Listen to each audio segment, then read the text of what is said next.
일단 시작하면서 그 법이라는 말을 참 많이 쓰거든요. 불교에서는 법이라는 말 잠깐 써볼게요. 법이라는 말이 두 가지 뜻으로 쓰이거든요. 하나는 다르마, 다르마는 진리라는 그런 뜻이에요. 또 하나는 유의법이라고 할 때는, 이때는 유의는 인연 따라 만들어진 것이라는 뜻이에요. 그래서 다르마는 진리지만 유의법은 현상을 말해요. 현상, 인연 따라 만들어진 모든 것. 그래서 유의법이라고도 하고 생멸법, 위에는 진여법이라고 이렇게 할 수 있죠. 그래서 법이라고 하나, 이제 심이라고 하나, 법, 심, 그리고 오늘은 각이라는 말도 하나 같이 써볼게요.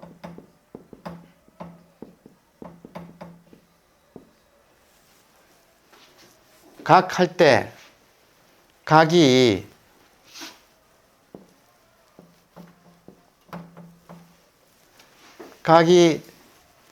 다르마, 진리를 말할 때는 깨달음이고, 저거 한자로는 저거예요.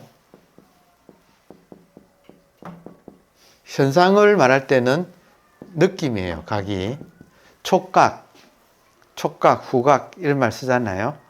그래서 같은 각이 깨달음이라는 뜻도 쓰고 느낌이라는 말도 쓰고, 같은 법이 다르마, 진리라고도 쓰고 유의법, 현상이라고도 쓰고, 그리고 같은 심이 진여 법이란 말도 쓰고 심이란 말도 쓰니까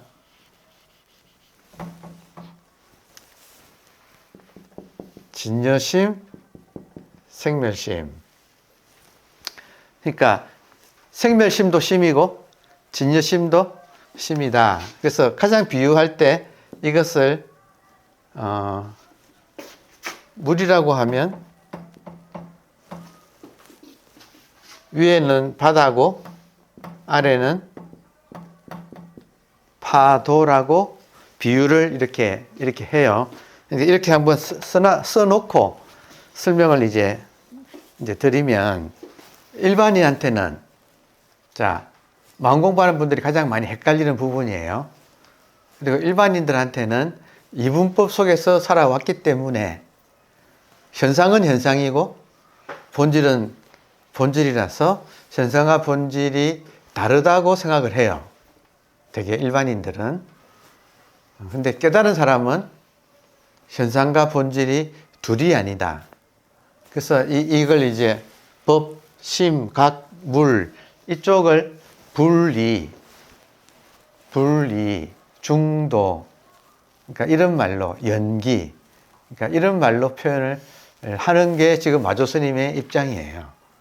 그러니까 마조 스님은 이제 깨달은 분이기 때문에. 그래서 근데 우리는 분별을 가지고 말을 하면 알아듣기가 참 쉬워요.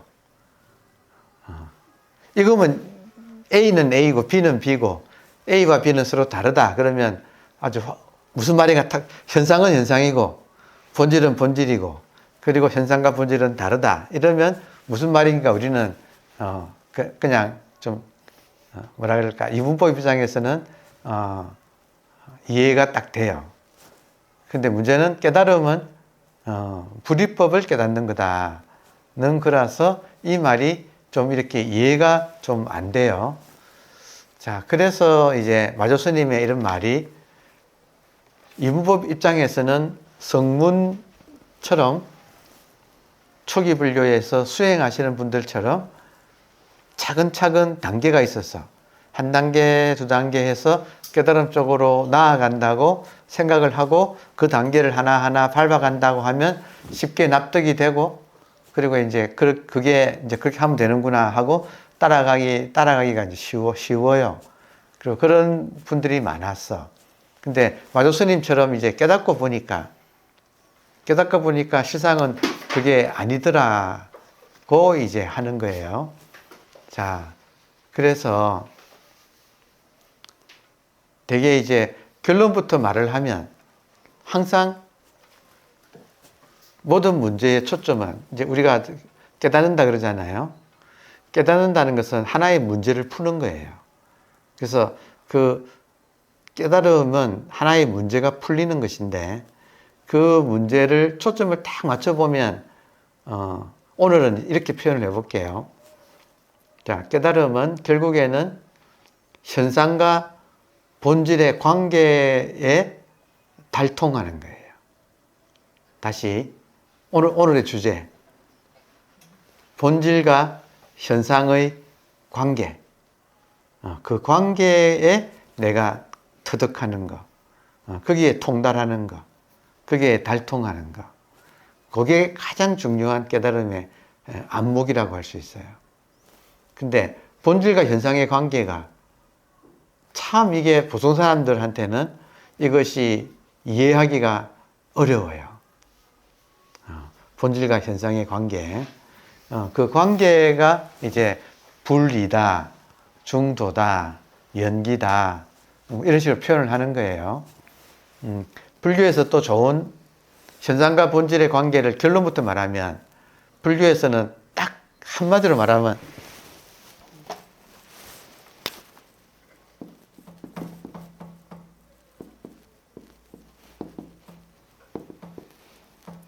중도, 불이 중도, 연기,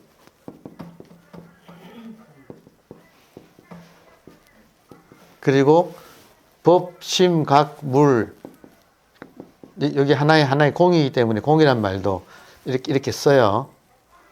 근데 불교에서는 기가 막힌, 오늘의 주제는 지금 본질과 현상의 관계예요. 네, 그것이 불교에서는 기가 막힌 단어가 있는데 즉이라는 거예요. 즉. 그래서 색, 즉, 시공, 시는 뭐 이거다 그러니까 뜻이 없으니까, 그러니까 색, 즉, 시공, 공즉, 시색 할 때 즉을 소화하기가, 이게 즉을 소화하면 깨달음이에요. 한마디로 말해서. 그러니까 불교는 중도인데 중도를 한마디로 말하면 즉이라는 그런 말이에요. 근데 이 말이 우리가 참 소화하기가 굉장히 좀 아주 난해해. 지금 성문은 색은 색이고 공은 공이에요. 근데 대승불교에 넘어오면 지금 마조스님은, 그러니까 대승불교의 이상적인 인간상은 보살이라고 하거든요. 보살이라는 말도 본질하고 현상이 하나다 이 말이에요. 보디 사트바. 보살은 보디 살타, 사트바를 줄임말 보살. 보디는 깨달음이고 본질이고 사트바는 현상인 중생이에요. 그러니까 깨달음과 중생을 한 글자로 모아놓은 게 보살이라고 하는 말이에요. 그러니까 보살이라는 말 자체가 지금 중도를 표현하는 말이 돼요. 자, 오늘 조금 어려운 이야기라서 뜸을 제가 조금 이렇게 들었는데, 여러분들하고 이제 1대1로 공부하는 과정에 대해서 여러분의 질문을 받아보면 대부분의 질문이 요 현상과 본질의 관계에 대한 질문이에요. 그리고 이것을 굉장히 헷갈려 하세요. 그래서 지금 첫 문장에서 한번 보세요. 이러고 한번 첫 문장을 봅시다. 성문은 본질을 깨달은 듯 하다가 도리어 본질로 치우쳐 버린다. 성문은 애를 써서 본질에 도달하면 본질에서 오히려 묶여버린다. 근데 본질도 이 한쪽으로 치우친 거다 이거예요. 중도가 아니고. 근데 본부는 오히려 미혹함 속에서, 현상 속에서 깨닫게 된다. 그러니까 이 말이 그 암시하는 바가 뭐냐면, 깨달은 사람은 어느 입장에 서 있는가 할 때, 성문은 계속 자기가 본질 입장에 서려고 그렇게 노력을 하는 사람. 근데 이제 깨달은 사람, 도인은 역설적으로 현상의 입장에 서는 사람이라는 뜻이에요. 그러니까 본질에 가서 돌아오지 않는다. 성문은 본질을 고요함이라고 말을 한다면 고요함을 추구해서 조용한 데로 가서 이 세계로 다시 돌아오지 않는 사람들. 그래서 이걸 도리어 한쪽으로 치우쳤다. 그럼 미혹하다. 이분법에 떨어졌다. 이렇게 표현을 지금 한 거예요. 근데 진정한 도인은 본질을 깨달은 다음에는 다시 현상으로 돌아 나와서 현상에서 살아간다. 이제 그 말을 지금 마조 스님이 이렇게 표현을 지금 한 거예요. 자, 그러면 일단은 이것을 우리가 알기 쉽게 다행히 예분들이 3단 논법으로 이 과정을, 그러니까 우리는 참 공부하기 좋은 게 예분들이 이미 이런 문제를 딱 정확하게 3단 논법으로 이렇게 이야기를 해놨어요. 첫 번째는 현상은 환이다. 현상은 환이다. 환영이다. 두 번째, 본질이 실제다. 본질이 리얼리티다. 실제다. 여기서 끝나면 성문이 되는 거예요. 소승불교의 수행자가 되는 거예요. 근데 대승불교는 본질이 현상이고 현상이 본질이다. 색적 시공, 공적 시색. 그러니까 요게 이제 세 번째. 근데 요거를 그래서 더 시간 지나기 전에 여러분께 오늘의 주제는 본질과 현상의 관계입니다. 이랬잖아요. 자, 근데 보세요. 성문은 혹은 일반 이분법에 살아가는 사람들은 어떻게 생각하느냐면 본질과 현상의 관계가 서로 반대라고 생각해요. 대립적이라고 생각을 해요. 네, 다시. 본질과 현상의 관계가 서로 대립적이라고 생각을 해요. 그리고 저한테 이제 공부하시는 도중에 질문해 오시는 분들을 가만히 이야기를 들어보면 이런 생각에서 질문을 하고 계세요.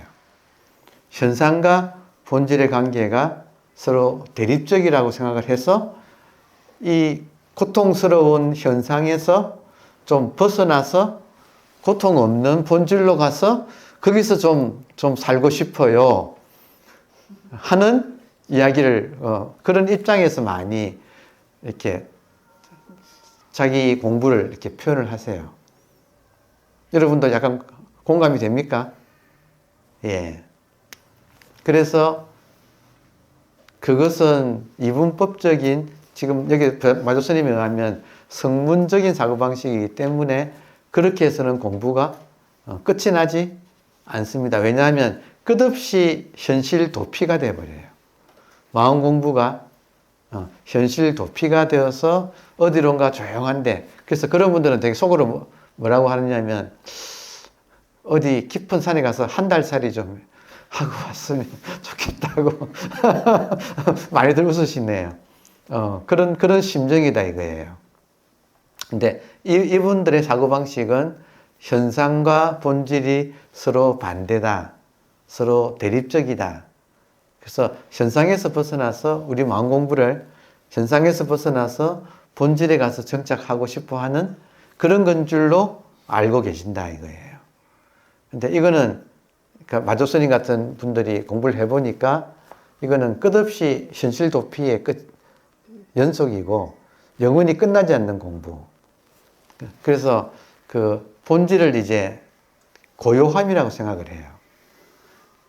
그래서 현상은 시끄러우니까 이 시끄러운 걸 벗어나서 고요함 쪽으로 가서 좀 그쪽에서 안 나왔으면 하고 생각하는 그런 사고방식이 이분법적인 사고방식이고, 지금 마조 스님은 그것을 지금 성문이라고 지금 대표해서 불렀다.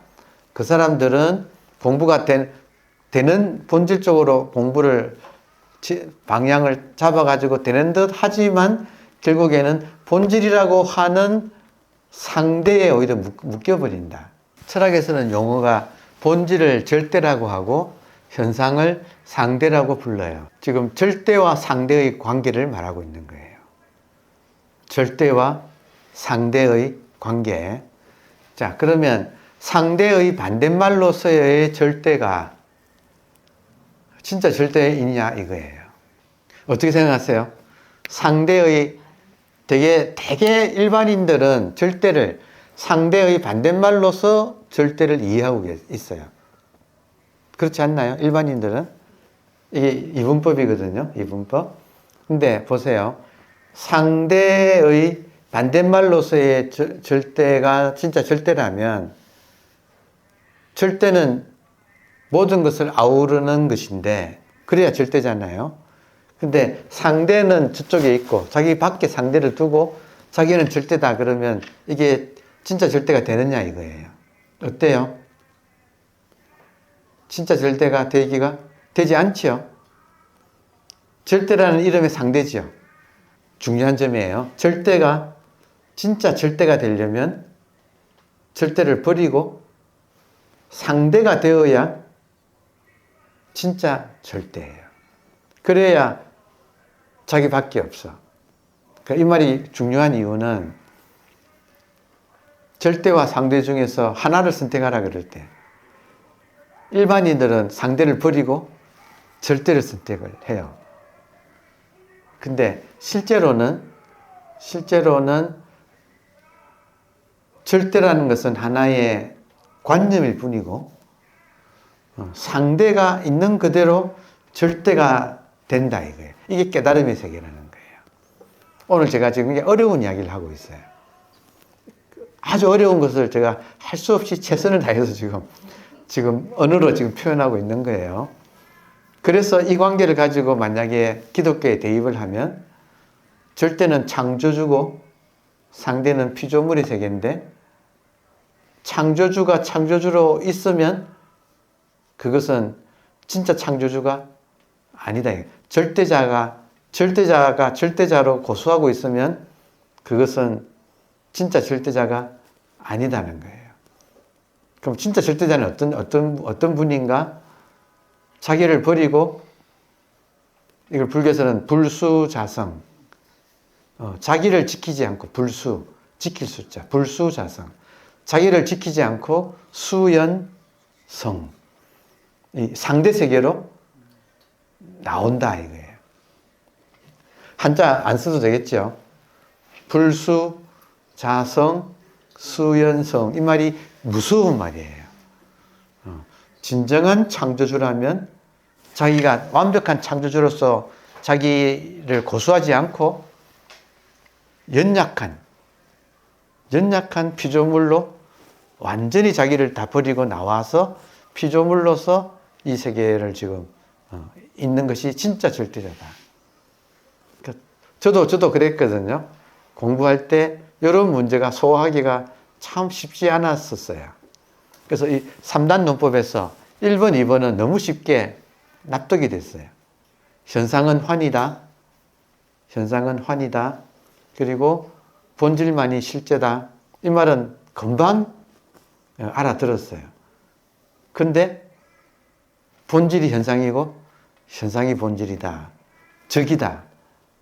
그러니까 상대하고 절대가 적이 되어야 진짜 절대다. 그러니까 절대가 절대로 있으면 안 되고 상대가 되어야 진짜 절대다. 그러니까 이 말이 참 어려웠어요. 그래서 아마도 제 생각에는 여러분께서 본질과 현상의 관계를 나름대로 소화하시려고 애를 쓰실 거예요. 그런데 됐다 싶은데 다음날 일어나면 다시 또 이게 하나가 안 돼 있어. 그러니까 상대와 절대가 하나 되는 게 우리 공부예요.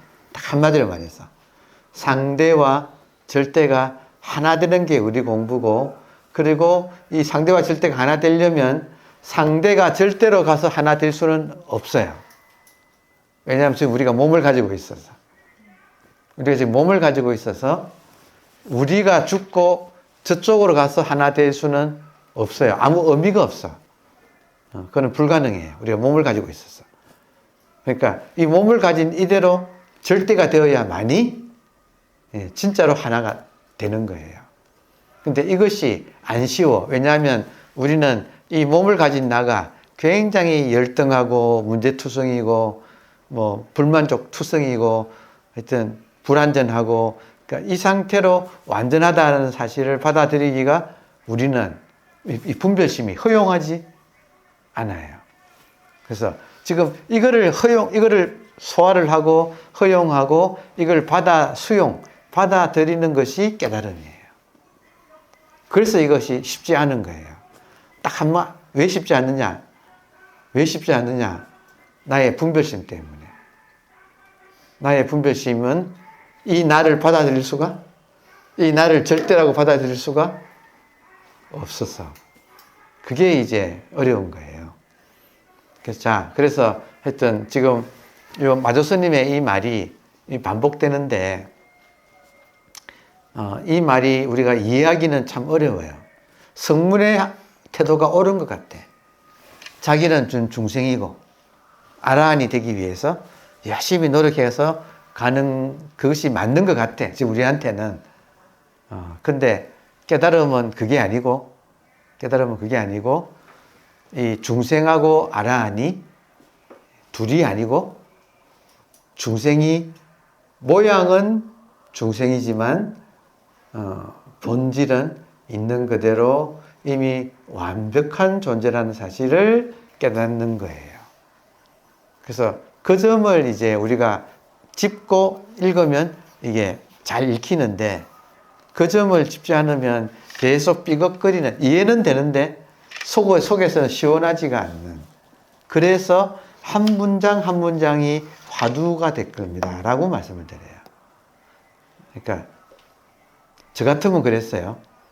이 문장이 저한테 모순이 되지 않게 받아들여지면 제가 확 커 있어. 근데 그전에는 처음 읽으면 뭔가가 딱 이렇게 소화가 안 돼. 그래서 이런 공부는 이해를 하고 넘어가는 게 아니라 여러분이 화두로서 이 한 문장 한 문장이 화두로서 여러분이 풀고 넘어가야 할 숙제 같은 거. 그러니까 그렇게 저는 진도를 나가야 되기 때문에 진도를 나가지만 여러분은 이 문장을 소화시키는 것이 공부라고 할 수 있어요. 그래서 막혔다가 풀리고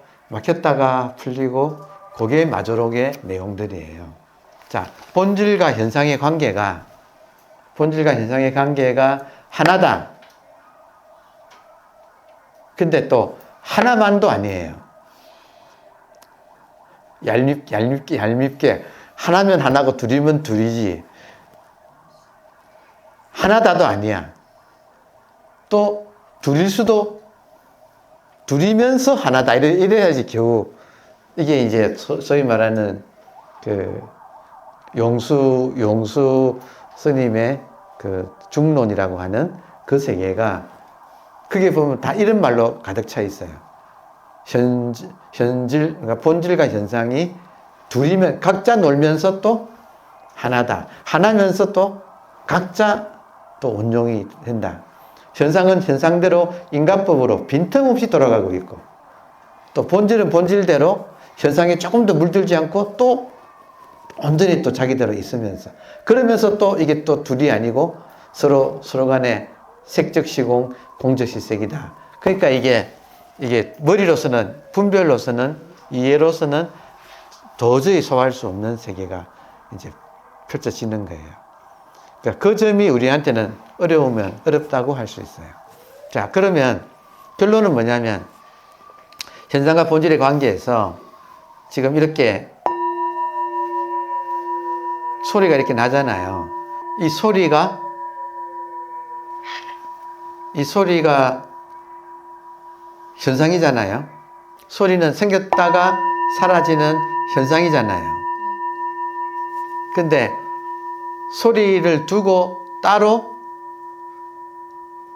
첫 단계에서는 우리는 할 수 없이 소리가 울려 퍼지는 이 공간이 본질 의식으로 가득 차 있는 이 공간이 본질입니다라고 말을 할 수밖에 없어요. 그게 1번, 2번이에요. 소리는 생멸하는 실체가 없는 환영 같은 것입니다.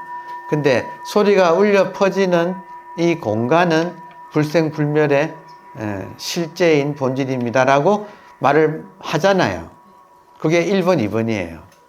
근데 거기서 안 끝나는 거예요. 한 단계 더 들어가면 어떻게 되느냐 하면 지금 3번이 되면 색즉 시공 공식색이 되면 소리가 그대로 본질입니다. 이렇게 되는 거예요. 소리가 울려 퍼지는 공간 이렇게 안 하고 그거는 1번, 2번의 단계고 3번으로 딱 들어가면 소리가 그대로 본질이지 따로 본질은 없는 거예요. 그러니까 1번, 2번 하면 현상이 부정돼요. 무상하게 돼. 떨어지는 벚꽃, 남아있는 벚꽃도 떨어질 벚꽃이 1번, 2번의 경지예요. 근데 문제는 거기서 안 끝나. 그대 오늘 오시지 않으면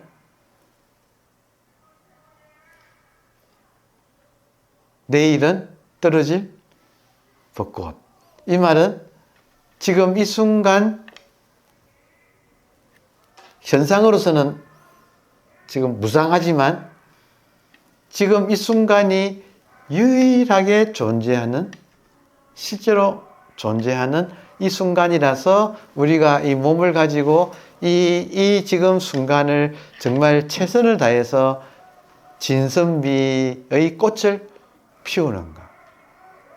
이게 지금 대승불교의 뜻이에요. 많은 분들이 현상을 이야기하고 현상은 재행무상이다. 근데 이 재행무상의 현상이 생겼다가 사라지는 텅 빈 이 의식 공간은 실제다라고 해서 사실은 이 둘을 분리해서 먼저 이야기할 수밖에 없어요. 처음에는 이렇게 말을 할 수밖에 없어.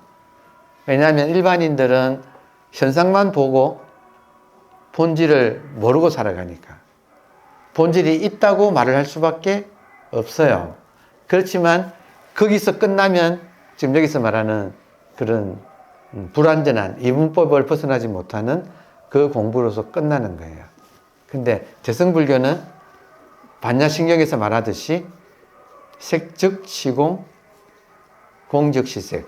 색만 아는 사람한테 공을 말을 하는데 공을 말을 하고 끝나는 게 아니라 공만 말하고 끝나면 세계에 사는 사람들은 되게 공에 또 집착을 해서 공에 또 치중하게 돼요.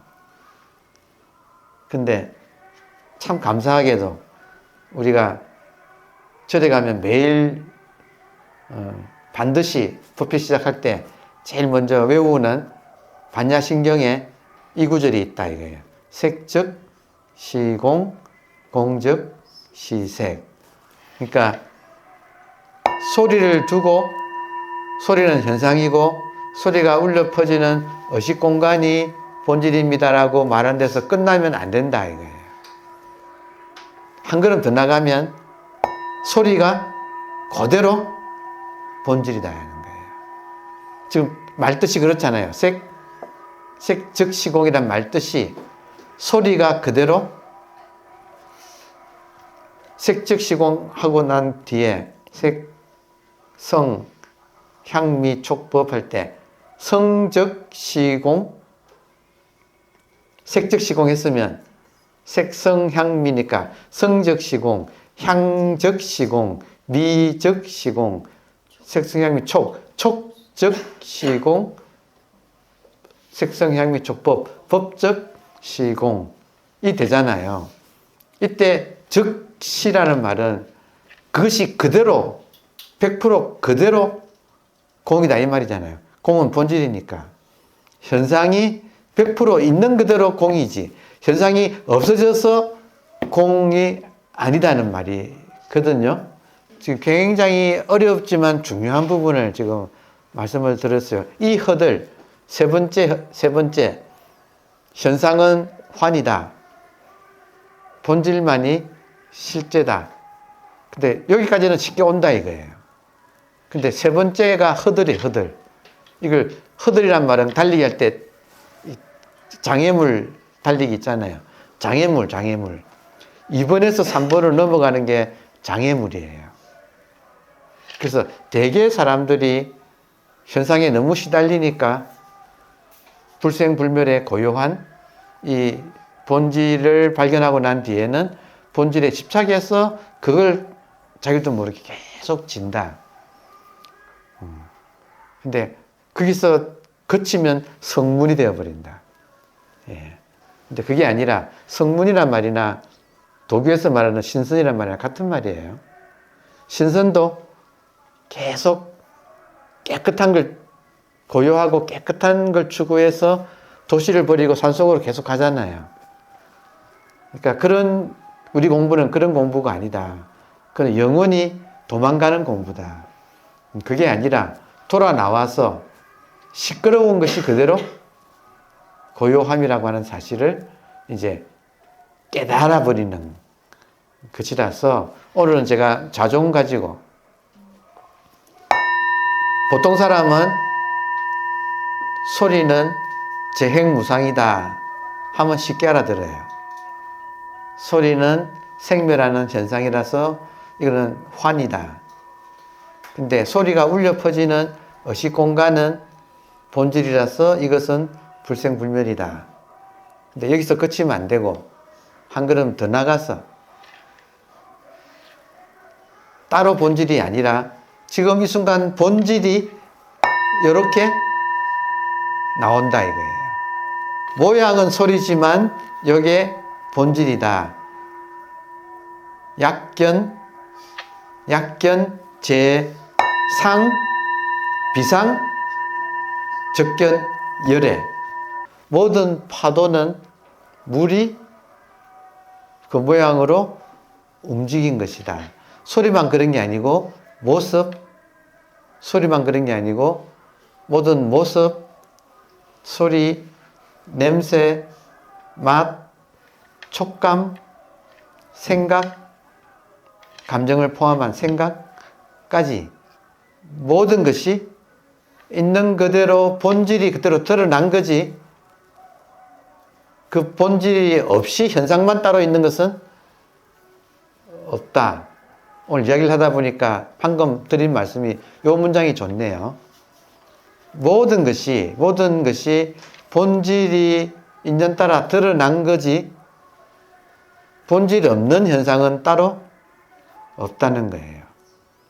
그래서 현상이 생겼다가 사라지는 그 모양에 속지 않으면 있는 그대로 전부 본질이라서 양관선사가 이런 시를 썼어요. 벚꽃이 아마 떨어지는 걸 봤나 봐. 자, 그래서 떨어지는 벚꽃, 남아있는 벚꽃도 떨어질 벚꽃. 그러니까 현상에 하지는 맙시다. 그러나 여기서 안 끝나. 그대 오늘 오지 않으면 내일은 떨어질 벚꽃. 오늘 오라는 소리죠. 여러분 어때요? 어차피 떨어질 벚꽃이니까 오늘 안 와도 돼가 아니고 오늘은 꼭 와서 봐야 돼. 왜냐하면 내일은 떨어질 거니까 오늘은 만사 제치고 와서 이거를 봐야 해. 그런 말이죠. 시가 여러분 그렇지 않나요? 그러니까 우리 공부가 어차피 떨어질 거니까 안 봐도 돼가 아니고 이 순간 너무너무 소중해. 정말 이걸 그 일기일회라고 해요. 원 타임 원 미팅.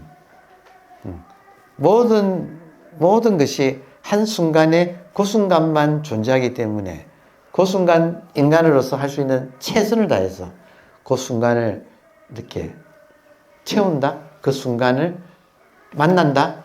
만난다가 좋네요. 근데 자, 벚꽃 대신에 보세요. 벚꽃 대신에 나를 넣어봅시다. 떨어지는 나. 남아있는 나도 떨어질 나. 그대, 오늘 오지 않으면 내일은 떨어질 나. 그러니까 모든 존재가 다른 존재에게 이 메시지를 지금 전하고 있어요. 그러니까 떨어질 대신에 더 노골적으로 써봅시다. 죽어가는 나. 남아있는 생명도 언젠가는 죽을 생명. 그대, 오늘 이 생명을 충분히 즐기지 않으면 내일은 이 생명이 다 가버려.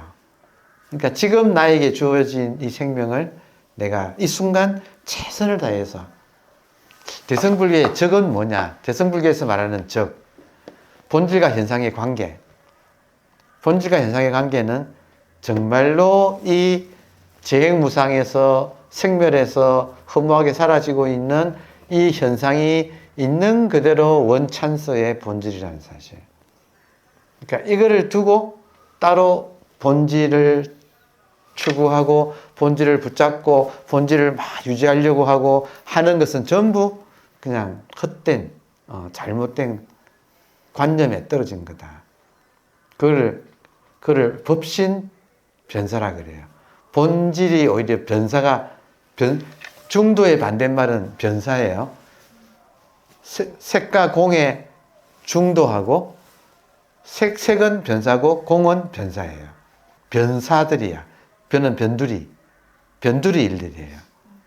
근데 이것이 딱 하나가 된 게 중도예요. 그럼 이것이 하나 딱 된 중도가 지금 우리의 이 법회야. 그러니까 지금 벚꽃 대신에 법회를 넣어봅시다. 끝나가는 법회. 남아있는 법회도 끝날 법회. 그대, 오늘 오지 않으면 내일은 영원히 듣지 못할 법회. 이렇게 되는 거예요. 지금 우리가 하고 있는 일에 최선을 다해서 이걸 하는 게 지금 생명의 도리, 생명의 약동이라 할까? 살아있는. 그러니까 요게 지금 모든 지금 공부에 그냥 골자가 되는 거. 그래서 그 세 번째, 지금 색적시공, 공적시색이 많은 분들이 이걸 떠나서 이걸 기독교적으로 말하면 어떻게 돼요? 소리가 곧 신인 거예요. 피조물이 그대로 창조주. 저기 세계가 무서운 세계예요. 이 피조물을 떠나서 다시 따로 창조주가 있는 것이 아니다 이거예요. 진짜 진리라면, 진짜 창조주라면 자기를 완전히 버리고 피조물로 나와야 진짜 창조주지. 그러니까 소리가 그대로 신이고, 불교로 말하면 소리가 아미타불이에요. 그러니까 이거를 떠나서 따로 아미타불이 없다는 거지. 따로 있다 그러면 관념이라는 거예요. 그러니까 그 점이 굉장히 델리케이트한데 오늘 제가 약간 걱정했거든요. 지금 마조 스님의 이 한 문장을 설명하려면 결국 이 중도, 이 적의 세계로 들어와야 되는데 이거는 설명하기가 진짜 어려운 세계예요. 근데 마침 양관선사의 시가 있어가지고 시의 첫 줄은 재행무상인데 재행무상으로 안 끝나고 재행무상이기 때문에 이 순간 우리 눈앞에 지금 나타난 것이 절대라는 거예요. 지금 요 모양 요 꼴로 여러분 요 모양 요 꼴로 이게 절대라는 거예요. 그래서 정말 소중하다는 거. 지금 보세요. 본부는 미혹함 속에서 미혹함이 그대로 본질이고 현상이 그대로 본질이구나 하고 깨닫게 된다. 번뇌 즉 보리를 깨닫게 된다. 성문은 번뇌는 버리고 어떤 고요한 삼매 속으로 자기를 계속 그쪽으로 추구하는데, 번부는 번뇌가 번뇌 즉 보리라는 사실을, 소리 즉 본질이라는 사실을 그대로 깨닫게 된다.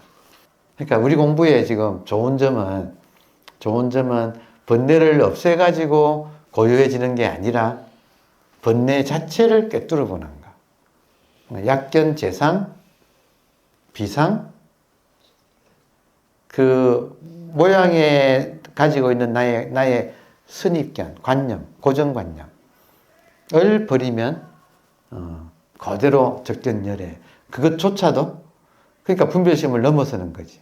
그야말로 현실과의 싸움을 모든 사람이 하고 있어요. 그 현실로부터 도망가려고 한다 이거예요. 그러니까 처음에는 힘이 약하니까 도망가야 되지만 언제까지 도망갈 거냐. 결국에는 눈을 떠야지. 눈을 떠야지. 눈 뜬다는 말은 중도에 눈 뜬다는 거고, 중도에 눈 뜬다는 말은 색, 즉, 시공 하나를 진짜 제대로 보는 거예요. 번뇌적 보리라는 사실을 정말로 이제, 그러니까 이거는 약간의 학원기는 성문처럼 공부를 해야 돼요. 명상을 해야 되고, 차근차근, 이런 걸 해야 돼요. 근데 적어도 공부가 좀 더 익어가지고, 이제, 진짜 이 문제를 정말로 해결하고 싶은 사람이라면, 한 번은 딱 정면 돌파를 하는데, 정면 돌파는 보는 거예요. 실체가 뭐냐는 걸 보는 거예요. 여러분, 할 수 없이 말을 한다면, 꿈속에 있는 모든 것은 꿈이죠. 의식 속에 있는 모든 것은 의식이에요. 근데 이 의식이란 말이 하나는 각이고, 깨달음이고, 다른 하나는 느낌이에요.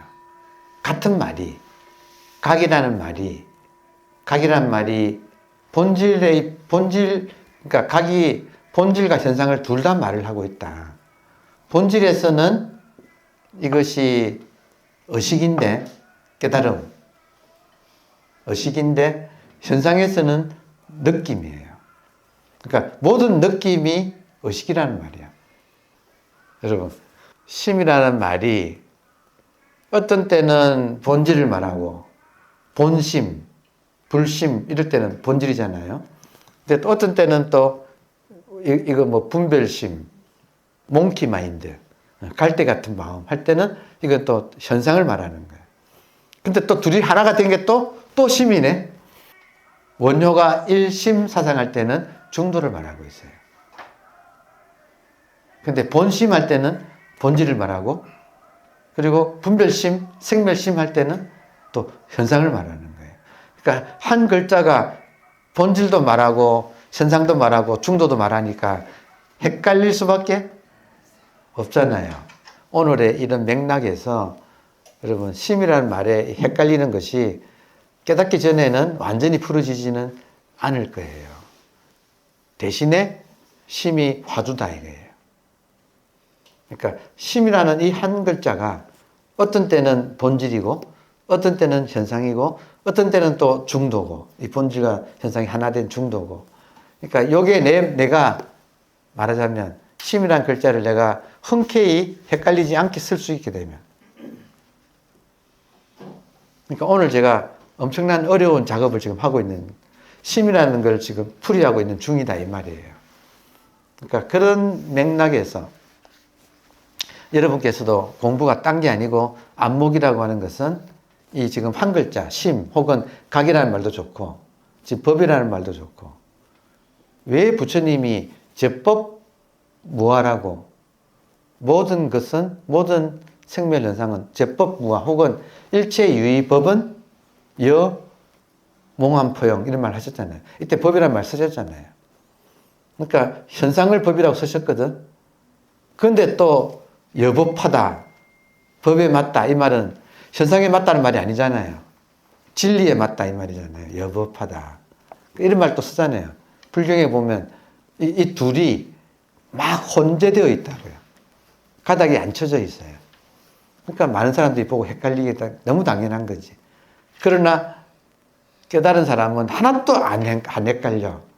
왜냐하면 본질도 법이지만 현상도 있는 이대로 법이니까. 소리가 있는 이대로 진리라는 이것이 정말 최후의 우리 공부의 최후 마지막이에요. 진리가 뭐냐, 깨달음이 뭐냐, 이거라는 거예요. 여기에 완전히 자기 의심이 없는가. 그러니까 요거 자체가 지금 화두 같은 역할을 우리를 계속 이끌어준다. 우리를 계속 이끌어준다. 그러니까 왜 불교에서는 진리도 법이고 그리고 삼라만상도 법이라고 했는가. 그게 그거니까. 근데 그게 그거는 우리한테는 안 돼. 분별심 때문에. 그러니까 분별심 때문에 그게 안 되기 때문에 자, 마조가 뭐라고 했는가. 그 잠깐 나중에 자세히 보겠지만 이 대목에서 간단하게 같이 지금 한번 건너뛰어서 보고 옵시다.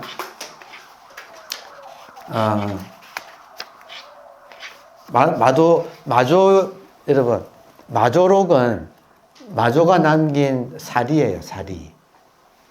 마조록은 실제로는 얼마 안 돼요. 앞뒤로는 행록이에요. 그분이 제자가 어떻고 누구를 만났고 하는 기록이에요. 그것 말고 마조의 법문만은 진짜 얼마 안 돼요. 그 중에서 제일 중요한 거 이거 15번 지금 82페이지 먼저 보고 돌아옵시다. 이게 마조에서 가장 유명한 말이에요. 법당에 올라 말했다. 82페이지입니다. 도는 닦을 필요가 없다. 다만 더럽히지만 말라. 도불용수 단막 오염이에요. 자, 그러면 보세요.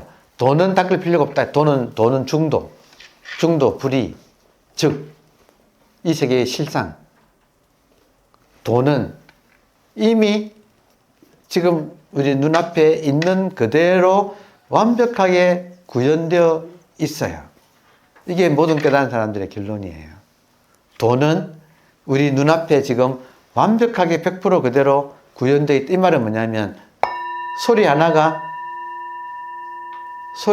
본질이면서 현상이다 이거예요. 구분할 수가 없다. 이거를 따로 뗄 수가 없다. 막대기가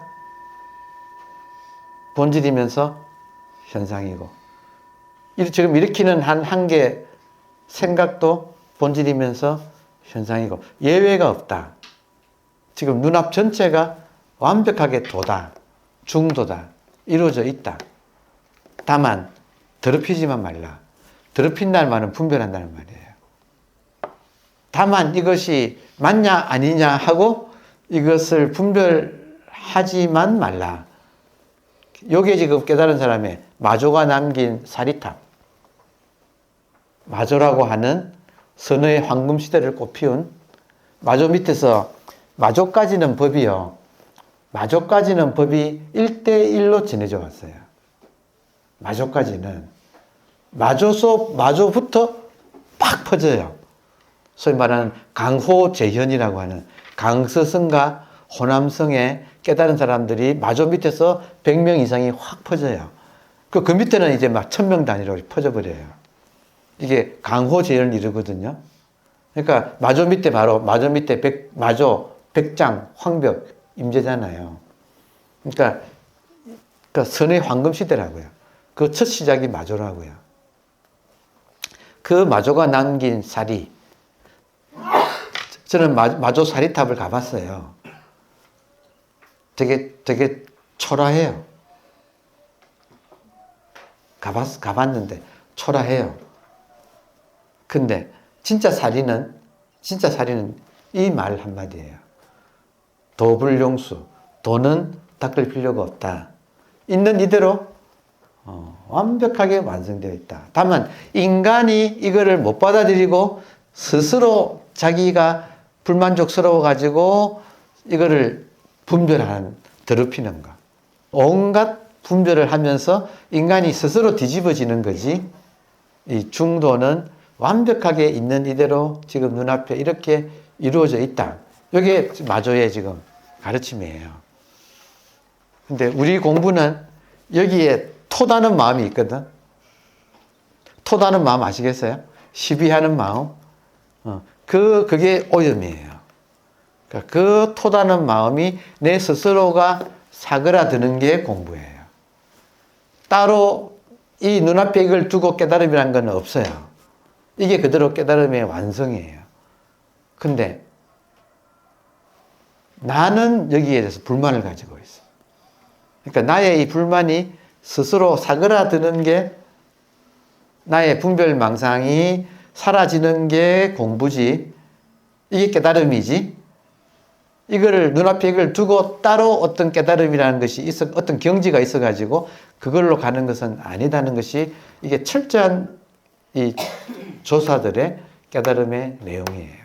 그러니까 이런 말들은 정말 귀중하다고 생각이 들어요. 그러니까 이걸 배운 다음에는 어떻게 되는가? 믿고 이 말을 시비하는 자기 마음을 보는 것이 공부가 돼요. 신신명의 첫 구절. 지도, 문안, 유형, 간택 똑같지 않나요? 모든 깨달은 분들의 안목은 완벽하게 같다 이거예요. 그 책 중에 하나가 젠 스컬이라고 있어요. 젠 스컬. 그러니까 선의 이론상, 스컬은 원이잖아요, 원. 젠 스컬, 선의 원. 그래서 영도는 보통 사람의 입장이고, 90도, 180도, 270도에서 360도 돌아오는 게 선이다. 돌아오면 눈앞에 있는 지금 이거다. 근데 중간에는 신통도 있고, 본질만의 세계도 있고, 선정산매라고 하는 본질의 세계도 있고, 뭐도 있는데 다 지나가야 된다. 거기서 머물면 안 되고, 돌아오면 뭔가 딱 요 눈앞에 현실로 돌아온다. 그게 그 책의 내용이에요. 수산 선생님도 대단한 사람 같아요. 그러니까 지금 우리 공부가 마조 스님이나 이런 분들이 하신 말씀을 우리가 가지고 공부를 하게 되면 중간에서 길을 잃어가지고 3% 빠졌다가 못 돌아오지는 않는다. 그러니까 그 점은 참 좋은 거죠. 그죠? 여러분, 적의 세계에서는 영원이 찰나고, 찰나 즉 영원, 영원적 찰나, 혹은 이 세계가 겨자씨 하나에 들어가고 겨자씨 하나가 이 세계를 다 놔두고 이런 적의 세계에 들어오면 인과가 동시기 때문에 여기서는 이거를 해가지고 저것이 된다는 그 세계가 현상계예요. 인과는 현상계의 법칙이에요. 근데 이 중도의 세계에서는 현상계의 법칙이 적용이 되지가 않아요. 그러니까 지금 지위, 인과, 자, 그래서 여기 연꽃 있죠? 여러분, 연꽃 한번 보세요, 지금. 연꽃 보시면 연꽃이 피었죠? 지금 여러분이 여기 인사동서는 오실 때마다 저 그림을 보실 텐데, 저 그림 보시면서 보세요. 연꽃이 있죠? 맞아요? 연꽃 있잖아요. 연꽃이 활짝 피었죠? 동시에 가운데는 연밥이 씨가 연걸었죠. 보통은 보세요. 보통 식물은 꽃이 먼저 피고 꽃이 진 자리에서 열매가 맺어요. 보통은 그래요. 근데 연꽃은 꽃 피고 열매도 같이, 자, 꽃이 인이고 연밥이 시가 과예요. 시과자잖아요. 과. 결과할 때 과자가, 과일할 때 과자거든. 시과자예요. 우리가 먹는 과일들이 다 시예요. 자, 그러니까 연꽃은 인과가 동시에요. 인이 먼저고 과가 결과가 아니고, 연꽃만은 식물 중에 꽃하고 씨가 저렇게 동시에 생겨. 그래서 중도를 상징하는 거예요. 그래서 연꽃이 불교의 꽃이 된 거예요.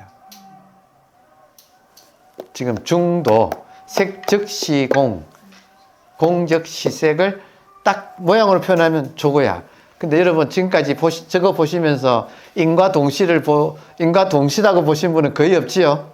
그냥 연꽃이구나, 아름답구나 하셨지만, 그러니까 오늘 이후에는 딱 저걸 보면 꽃하고 지금 씨가 동시에 저렇게 있잖아요.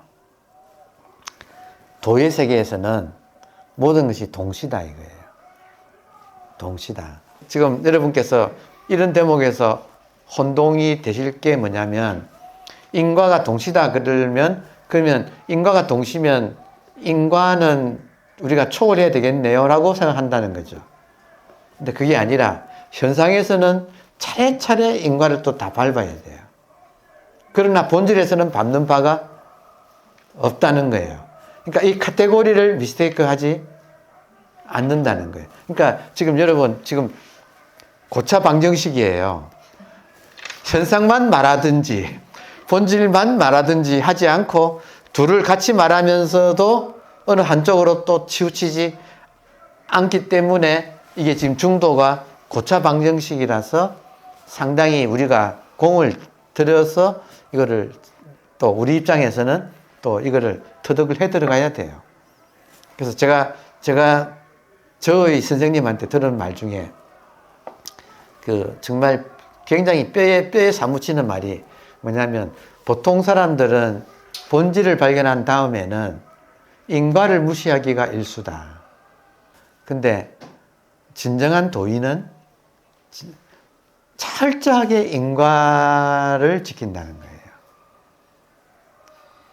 그러니까 진정한 도인은 철저하게 인과를 지킨다. 이 말은 뭐냐면, 도인은 현상에서는 철저하게 인과를 지키고 본질에서는 또 철저하게 놓아버려요.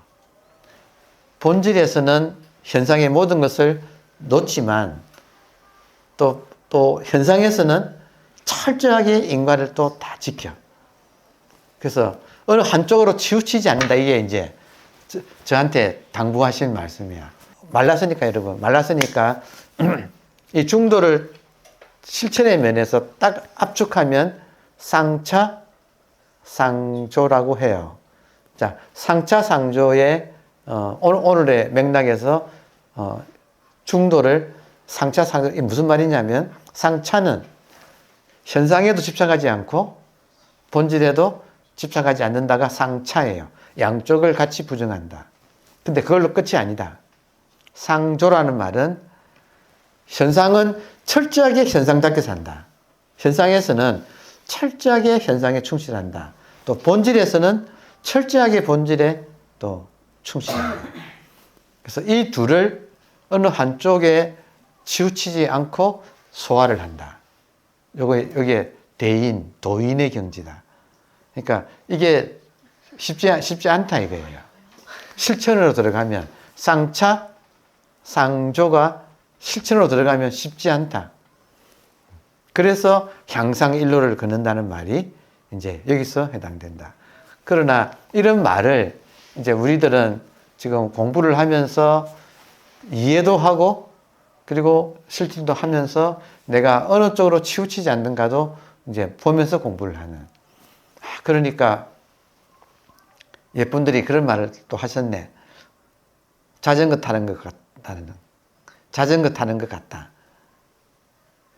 이쪽으로 힘주면 이쪽으로 조금만 현상에다가 치우치면 그쪽으로 쓰러지고 본질에 치우치면 본질로 쓰러지는데 그 사이에 균형을 딱 잡고 이쪽도 저쪽도 아닌 그러나 포용하지만 어느 한쪽으로 치우치지 않는 그 균형 감각 그게 중도의 상차, 상조.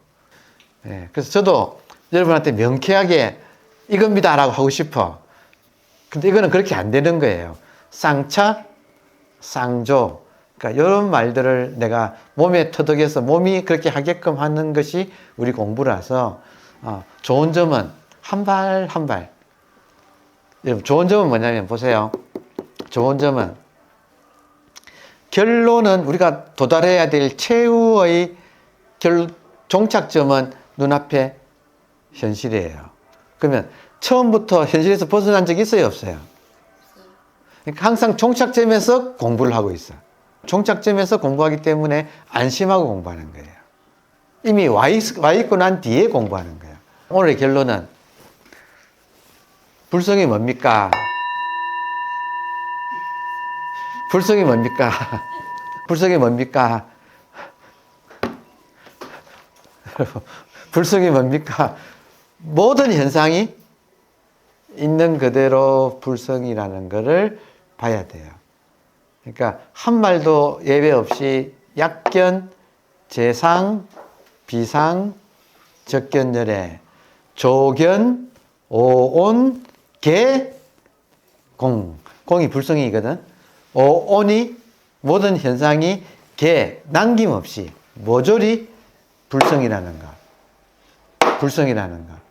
이 찌질한 내가 이 모양 이대로 불성이라는 사실을 우리가 하나 될 때까지. 지금은 여기에 틈이 있어요. 요 사실에 도불용수 여기에 틈이 있어. 틈이 뭐냐면 내 마음이 스스로 시비 걸고 있는 거. 내 마음이 스스로 오염시키고 있는 거. 내 마음이 스스로 간택하는 거. 그거 하나가 지금 우리한테 뼛속 깊이 이 습관이 들어있어요. 그러니까 요거 하나를 내가 보고 놓는가. 일종의 자 그냥 쓸게요.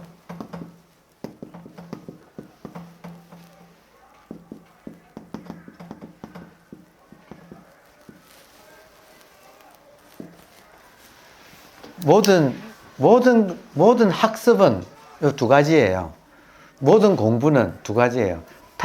탑다운이 있고 바텀업이 있어요. 탑다운은 지금 도, 불용수 이런 말들, 지도, 문안. 그러니까 도는 눈앞의 현실. 지금 탑은 공부의 제일 끝은 눈앞의 현실이 있는 이대로 지금 완성이라고 하는 사실이에요. 그리고 바텀업은 뭐냐면, 그러니까 그 입장에서 탑다운의 입장에서 바텀업을 해야 돼. 이 말은 뭐냐면 이 사실에 시비 거는 내 마음. 다시 말하면 눈앞의 현실을 받아들이지 못하고 있는 내 마음을 내가 보고 걔를 다스려가는 것이 바텀업이에요. 그러니까 요 두 개가 만나는 순간이 와요. 요 두 개가 딱 만나서 조화를 이루는. 노력을 안 해도 안 돼요. 근데 헛노력을 하면 안 돼. 탑을 가지고 바텀업을 해 올라가야 돼요. 그러니까 따로 내가 깨달아야 할 경지는 없다.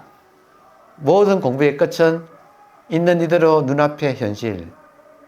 근데 여기에 내가 스스로 불만을 일으키는 내 마음을 잡아 들어가는 것. 그게 공부의 지금 골수예요. 탑다운과 바텀업을 조화롭게 하는 것.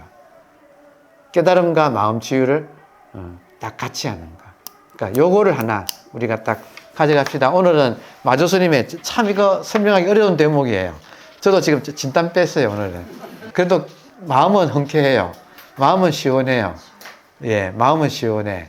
있는 이대로인데 이걸 내가 수용 못하고 있는 나의 꼬로맘을 다스려가는 거. 걔도 야단치면 안 돼. 걔를 다스려가는 거. 처음에 절에 가서 색적시공 들은 지가 벌써 수십 년인데, 예, 오늘 여러분하고 같이 우리가 법회하면서 결국 마조 스님이 하시는 말씀이 색적시공을 말하는구나 하고 이제 공감을 하면서 생각해 보면 공을 찾아서 정말 오랫동안 깨달음, 공에 다른 이름이 깨달음, 뭐 온갖 부처, 신 이런 건데 공을 찾아서 정말 오랫동안 이렇게 찾았는데 결론은 색적시공이라서 여러분이 공이고 지금 눈앞에 있는 모든 인연이 통으로 이렇게 공이 드러난 것이라서 이거 외에 따로 공은 없으니까 참 정말 이 결론 도달하기까지 그렇게 시간이 오래 걸리네요. 예. 근데 색적시공이란 말이 없지는 않았는데 못 알아들었죠. 한눈을 팔았죠. 그게 그 말인 줄 모르고. 그래서 결국 우리가 성숙해진다 이 말은 다시 현실로 돌아온다 이 말이고, 정말 이 귀한 현실, 정말 다시는 되풀이할 수 없는, 단 우리 인생에서 한 번밖에 없는 이 현실을 오롯이 현실로 우리가 깨어있는 이 시간을 가지는 거, 정말 귀한 시간 같습니다. 그래서 더 이상 뭐 군더더기 긴 말할 건 없고, 색적시공, 지금 이 현실 자체가 그대로 진리, 하나의 틈이 없어요. 하나의 틈이 없이 있는 이대로 진리니까 이 진리를 만끽하는 시간, 참선이란 무엇인가? 진리를 만끽하는 시간이다.